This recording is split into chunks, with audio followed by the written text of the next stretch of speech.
Salut à tous. La vérité, si vous gagnez un salaire mais que vous êtes encore pauvre, c'est parce que personne ne vous a appris à devenir riche. On vous a appris à travailler dur, mais pas à faire travailler votre argent. Je vais être direct avec vous. J'ai été là où beaucoup d'entre vous sont aujourd'hui.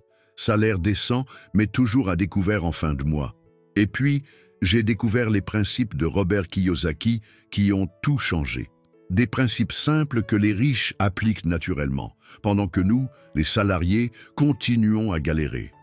Dans cette vidéo, je vais vous révéler les 7 actions concrètes qui font la différence entre rester coincé avec un salaire et construire une vraie richesse. Ce ne sont pas des théories, mais des stratégies testées que j'applique moi-même depuis des années. Ce que je vais partager aujourd'hui peut transformer votre situation financière en 2025. Mais attention, si vous cherchez des solutions miracles ou des combines rapides, passez votre chemin. Je parle de vraies méthodes qui demandent de l'engagement. Alors, êtes-vous prêt à apprendre ce que l'école ne vous a jamais enseigné sur l'argent? C'est parti. Première chose que tu dois absolument faire si tu veux devenir riche avec votre salaire, c'est de changer votre état d'esprit. Écoutez-moi bien.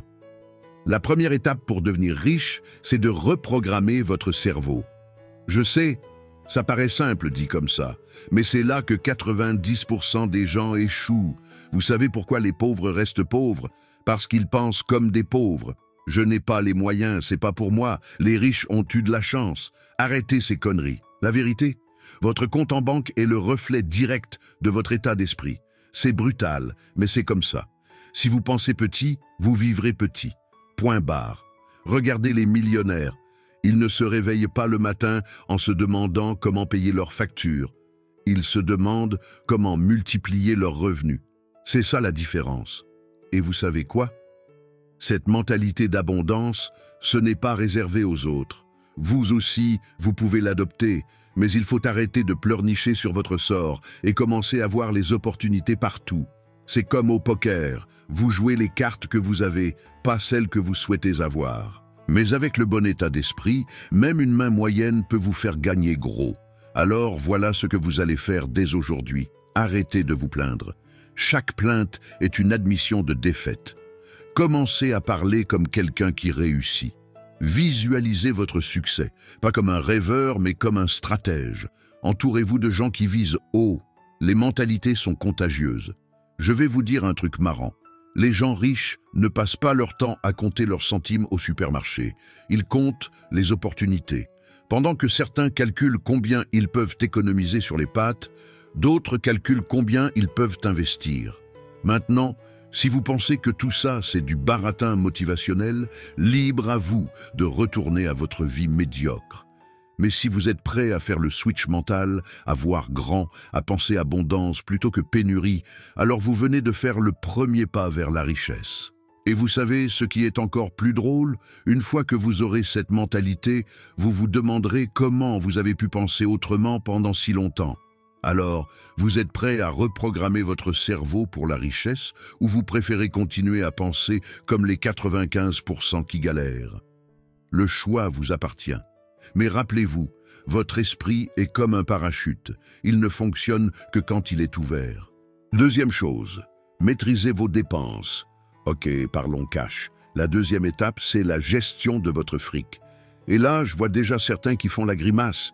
Encore l'histoire du budget. Et oui, mon pote, vous savez ce qui différencie vraiment les riches des pauvres? Ce n'est pas forcément combien ils gagnent, c'est comment ils dépensent.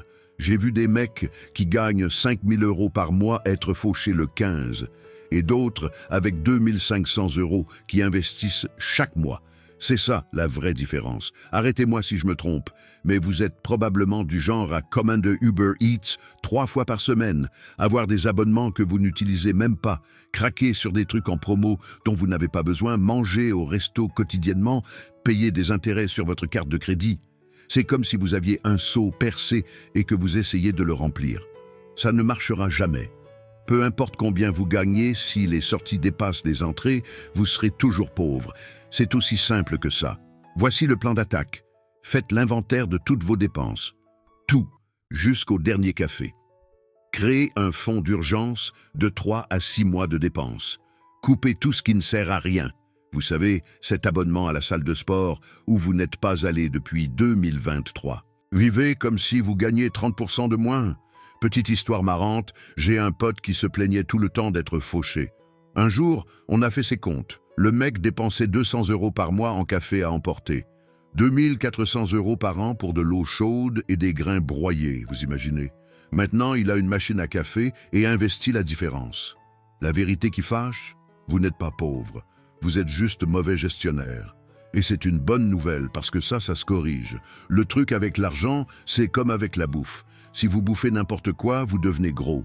Si vous dépensez n'importe comment, vous restez pauvre. Je vais être brutal. Arrêtez de vivre comme un riche quand vous êtes pauvre. Les vrais riches, ils vivent souvent en dessous de leurs moyens. Pendant que vous la jouez avec le dernier iPhone, eux investissent dans des actifs qui rapportent. Dernière chose, créez-vous un fonds d'urgence, parce que les imprévus, c'est comme les impôts, ça arrive toujours. Et quand ça arrive, soit vous avez de côté et vous gérez, soit vous vous endettez et vous plongez. Alors, vous êtes prête à devenir chirurgical avec votre argent ou vous préférez continuer à saigner votre compte en banque? À vous de jouer. Et rappelez-vous, ce n'est pas ce que vous gagnez qui compte, c'est ce que vous gardez. Troisième chose, arrêtez avec les dettes improductives. Troisième point, et celui-là, il va faire mal. Les dettes improductives, c'est votre cancer financier. Laissez-moi être clair, je ne parle pas des dettes qui vous font gagner de l'argent. Je parle de ces conneries que vous achetez à crédit, la nouvelle TV 4K, le dernier smartphone, la bagnole qui vous met dans le rouge. Vous savez ce qui est dingue? Les gens s'endettent pour des trucs qui perdent de la valeur dès qu'ils sortent du magasin. C'est comme jeter de l'argent par les fenêtres, mais en plus, vous payez des intérêts pour ce privilège. C'est comme payer quelqu'un pour vous tirer dans le pied. Je vais vous raconter un truc marrant. J'ai un collègue qui s'est endetté pour acheter une montre de luxe. Il la porte au bureau pour impressionner les autres, mais il mange des pâtes le reste du mois. C'est ça que vous voulez? Avoir l'air riche, mais être pauvre? Voici la vérité brutale. Chaque dette improductive est une chaîne à votre pied. Chaque mensualité de crédit conso est un coup de couteau dans votre future richesse. Pendant que vous remboursez des intérêts, les riches, eux, en gagnent. C'est simple, si vous ne pouvez pas l'acheter cash, vous ne pouvez pas vous le permettre. Point final. Mais les taux sont bas, qu'ils disent. Et alors? Un poison à petite dose reste un poison. Ces crédits faciles sont comme des dealers qui vous offrent la première dose. Une fois accro, vous êtes foutu. Voici le plan d'action immédiat. Arrêtez tout crédit à la consommation. Maintenant, listez toutes vos dettes.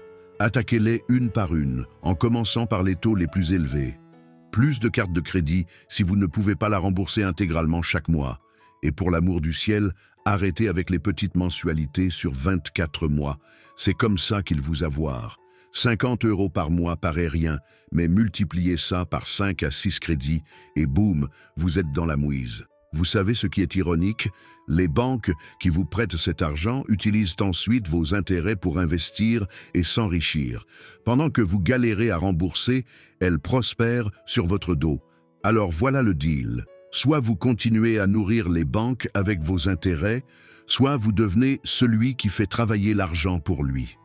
La prochaine fois que vous voulez acheter un truc à crédit, posez-vous cette question.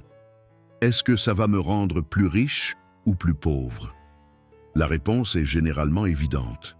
Maintenant, à vous de choisir. Vous voulez être libre financièrement ou rester l'esclave de vos crédits? La balle est dans votre camp. Et n'oubliez pas, la liberté financière commence quand vos dettes improductives finissent. Étape numéro 4. Sortir du piège du salariat, augmenter vos sources de revenus. Ok, quatrième point, et c'est du lourd. Votre salaire ne vous rendra jamais riche. Dur à entendre, mais c'est la réalité. Réfléchissez 2 secondes.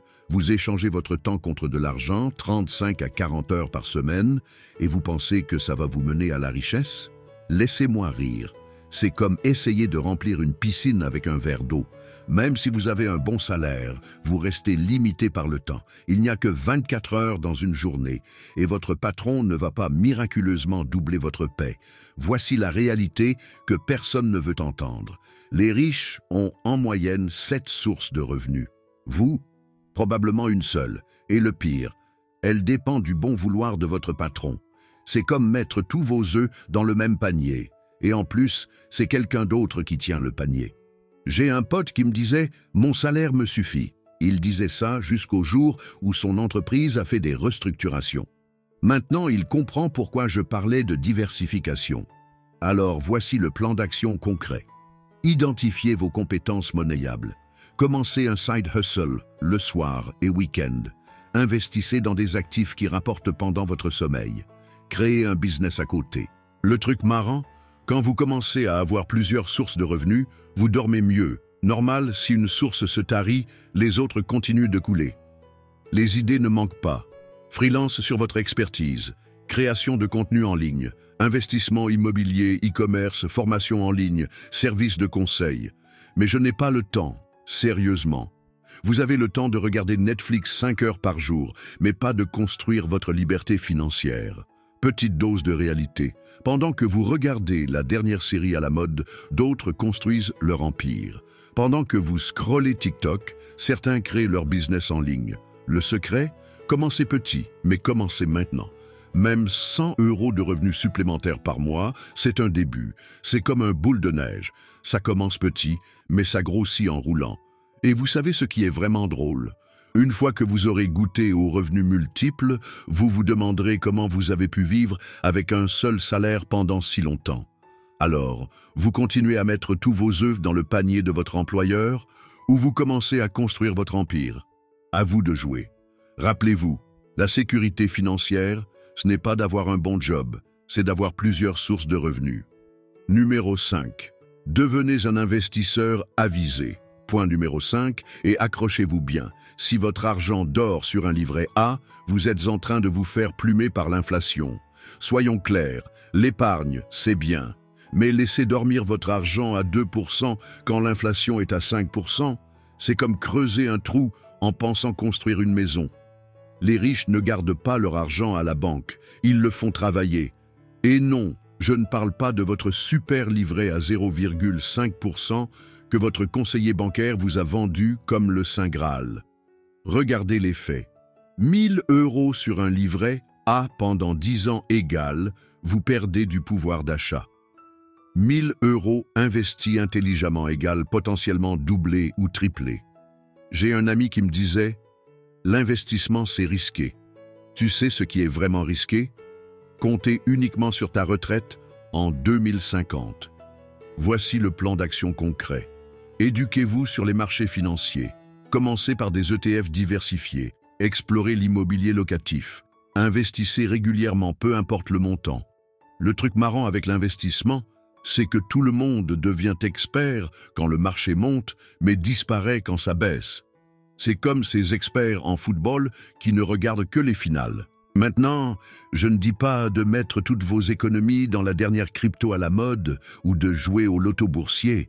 Je parle d'investissement intelligent, diversifié, sur le long terme. Mais je n'y connais rien. Et alors? Vous n'êtes pas né en sachant conduire non plus. Ça s'apprend. Vous savez ce qui est dingue? Les gens passent plus de temps à choisir leur série Netflix qu'à réfléchir où placer leur argent. C'est comme choisir la couleur du papier peint pendant que la maison brûle. Et les intérêts composés, c'est votre meilleur ami. Einstein les appelait la 8e merveille du monde. C'est comme une boule de neige qui grossit toute seule. Plus elle roule, plus elle devient grosse. Petit conseil qui tue, commencez maintenant, pas demain, pas le mois prochain. Même 50 € par mois, c'est mieux que rien. C'est comme la musculation, mieux vaut faire 5 pompes par jour que de prévoir d'en faire 100 un jour. Alors, vous continuez à nourrir l'inflation avec votre livret A ou vous commencez à faire travailler votre argent. Le choix est simple, soit votre argent travaille pour vous, soit vous travaillez pour l'argent jusqu'à la fin de vos jours. Numéro 6. Développer son intelligence financière. 6e point, et celui-là va faire mal aux fainéants. L'intelligence financière, c'est comme un muscle. Soit vous le développez, soit vous restez financièrement chétif. Je vais être cash. Si vous ne comprenez pas comment fonctionne l'argent ne fonctionnera jamais pour vous. C'est aussi simple que ça. Vous savez ce qui est dingue? On nous apprend les équations du second degré à l'école, mais personne ne nous explique comment fonctionne un crédit immobilier ou un investissement boursier. C'est comme si on vous apprenait à conduire sans vous montrer où est le frein. Mais la finance, c'est compliqué. Ah bon? Et TikTok, c'est simple peut-être? Pourtant, vous avez appris à l'utiliser en 2 jours. Voici ce que font les riches que les pauvres négligent. Ils lisent au moins un livre de finances par mois, ils suivent des formations continuellement, ils s'entourent de gens plus intelligents qu'eux, ils investissent dans leur éducation financière. J'ai un pote qui me sort toujours. Je n'ai pas le temps de lire. Le même qui connaît par cœur les statistiques de foot de tous les joueurs depuis 2010. C'est pas une question de temps, c'est une question de priorité. Le plan d'action immédiat. Commencez par Père riche, Père pauvre de Kiyosaki. Abonnez-vous aux chaînes YouTube qui parlent de finances, réussite, développement personnel. Les vrais, pas les vendeurs de rêves d'Instagram. Vous savez ce qui est marrant? Les gens passent des heures à débattre du dernier match de foot, mais demandez-leur d'expliquer la différence entre un actif et un passif. Et là, c'est le blanc total. Un actif vous rapporte de l'argent, un passif vous en coûte. Si vous ne comprenez pas ça, vous pouvez avoir le plus gros salaire du monde. Vous finirez fauché. Petite anecdote, j'ai vu des types avec un bac+5 se faire arnaquer sur des investissements bidons parce qu'ils n'avaient aucune culture financière. L'éducation traditionnelle ne vous protège pas de la stupidité financière. Mais ça coûte cher de se former. Vous savez ce qui coûte plus cher? L'ignorance financière. C'est le luxe le plus cher au monde. Alors voilà le deal. Soit vous investissez dans votre intelligence financière maintenant, soit vous payez le prix de l'ignorance toute votre vie. Et vous savez quoi? L'information n'a jamais été aussi accessible. Vous avez YouTube, des livres audio, des formations en ligne. Si vous restez ignorant aujourd'hui, c'est un choix. La vraie question est, vous voulez continuer à jouer au Monopoly de la vie sans connaître les règles, ou vous décidez enfin d'apprendre comment fonctionne vraiment l'argent? À vous de choisir. Mais rappelez-vous, dans le jeu de l'argent, il n'y a pas de médaille pour l'ignorance. Numéro 7. Cultivez la patience et la persévérance tout en sachant où vous allez et qu'est-ce que vous faites. 7e point, et c'est peut-être le plus crucial, la patience stratégique.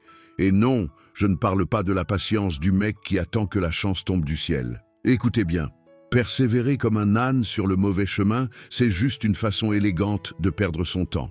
C'est comme foncer tête baissée dans un mur en espérant qu'il finira par céder. Spoiler alert, c'est vous qui allez céder. Vous savez ce qui est drôle? Les gens veulent devenir riches aussi vite qu'ils commandent leur Uber Eats. Je veux être riche et je le veux maintenant. Sorry, mais la richesse, ce n'est pas un menu à emporter. Voici la vérité qui dérange. La plupart abandonnent juste avant que ça paye. Les autres persistent dans la mauvaise direction. Et les rares qui réussissent, ils ont un plan précis et s'y tiennent. J'ai un pote qui change de business tous les 3 mois. Un coup, c'est le dropshipping, puis le NFT, puis le marketing de réseau. Il est comme un poulet sans tête qui court dans tous les sens. Devinez quoi? Il est toujours aussi fauché. Le plan d'action intelligent. Définissez précisément où vous voulez aller. Établissez des jalons mesurables. Validez régulièrement que vous êtes sur la bonne voie. Ajustez la trajectoire, pas l'objectif. C'est comme un GPS. Si vous ne savez pas où vous allez, tous les chemins sont bons pour vous perdre. Mais ça prend trop de temps. Eh bien, le temps passera de toute façon. Dans 5 ans, vous serez 5 ans plus vieux, que vous ayez suivi votre plan ou non. Autant être 5 ans plus vieux et plus riche. Non. Le truc marrant avec la patience, c'est que tout le monde en parle, mais personne ne veut la pratiquer. C'est comme le régime. Tout le monde veut le corps de ses rêves, mais personne ne veut manger ses brocolis. Voici le deal. Soit vous jouez le jeu long avec une stratégie claire, soit vous continuez à zapper d'une opportunité rapide à l'autre comme un gamin avec une télécommande. Et vous savez ce qui est encore plus dingue? La patience avec une mauvaise stratégie, c'est comme conduire lentement dans la mauvaise direction. Vous arriverez quand même au mauvais endroit. Alors, posez-vous ces questions. Où exactement voulez-vous être dans 5 ans? Votre plan actuel vous y mène-t-il vraiment? Êtes-vous patient ou juste stagnant? La richesse, c'est comme une plante. Vous ne pouvez pas tirer dessus pour la faire pousser plus vite, mais vous pouvez vous assurer qu'elle a les bonnes conditions pour grandir. Alors, vous êtes prêt à jouer le jeu long avec intelligence ou vous préférez continuer à chercher le raccourci qui n'existe pas? À vous de voir. Mais rappelez-vous, la patience sans direction, c'est juste une façon polie de dire que vous perdez votre temps. Voilà, vous avez maintenant toutes les cartes en main. Ces 7 principes que je viens de partager ne sont pas compliqués, mais ils demandent de la discipline. C'est exactement ce qui sépare ceux qui restent pauvres de ceux qui construisent leur richesse. La vérité, c'est que votre salaire peut devenir votre plus grand atout si vous savez comment l'utiliser intelligemment. Kiyosaki l'a compris et des milliers de personnes l'ont prouvé avant vous. Ne laissez pas votre situation actuelle définir votre avenir financier. J'ai commencé exactement là où vous êtes peut-être. Et aujourd'hui, mon argent travaille pour moi. 2025 peut être l'année où tout change pour vous. Une dernière chose, l'action immédiate est la clé. Ce soir, prenez ne serait-ce que 30 minutes pour mettre en place votre premier système d'épargne automatique. C'est le premier pas vers votre liberté financière. À vous de jouer maintenant.